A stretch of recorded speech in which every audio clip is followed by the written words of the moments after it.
Pemirsa, terima kasih pian masih bersama kami.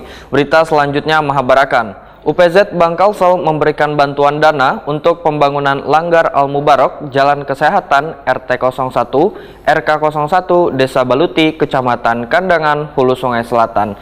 Dikarenakan warga belum memiliki musola sebagai sarana untuk tempat beribadah. Bantuan ini dapat mempercepat terbangunnya Langgar Al-Mubarak hingga bisa digunakan untuk menampung jamaah nang beribadah. UPZ Bangkalsel memberikan bantuan dana untuk pembangunan langgar atau musola Al-Mubarak, Jalan Kesehatan RT 01 RK 01, Desa Baluti, Kecamatan Kandangan, Hulu Sungai Selatan, dikarenakan warga belum memiliki musola sebagai sarana untuk tempat beribadah. Penyerahan bantuan dana pembangunan langgar Al-Mubarak dilakukan secara simbolis oleh PLT Kepala Cabang Bangkalsel Syariah Kandangan Muhammad Perza Septian kepada Bendahara Langgar Al-Mubarak Wahyuni di kantor cabang Bangkalsel Syariah Kandangan Baisukan Jumat 17 Juni 2022. Muhammad Perza Septian berharap bantuan ini dapat mempercepat terbangunnya Langgar Al-Mubarak hingga bisa digunakan untuk menampung jamaah nang beribadah.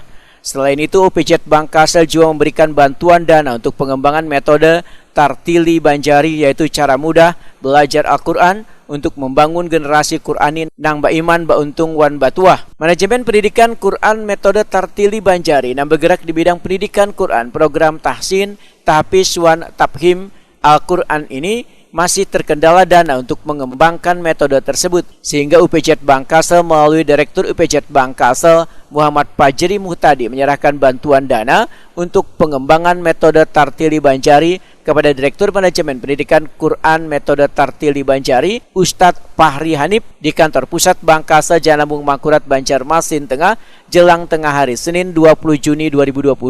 Muhammad Fajri Muhtadi berharap melalui bantuan ini Bangkalsel bisa turut berpartisipasi dalam mengembangkan metode Tartili Banjari agar dapat memudahkan warga Kalimantan Selatan membaca Al-Quran. Pengurus UPZ Bangkalsel mengimbau sahabat Genka nang hendak menyisihkan sebagian hartanya untuk membantu saudara nang membutuhkan, maka bisa turut berpartisipasi dalam program-program kegiatan nang diinisiasi oleh UPZ Bangkalsel dengan menyalurkan zakat, infak, wan sedekah melalui UPZ Bangkalsel.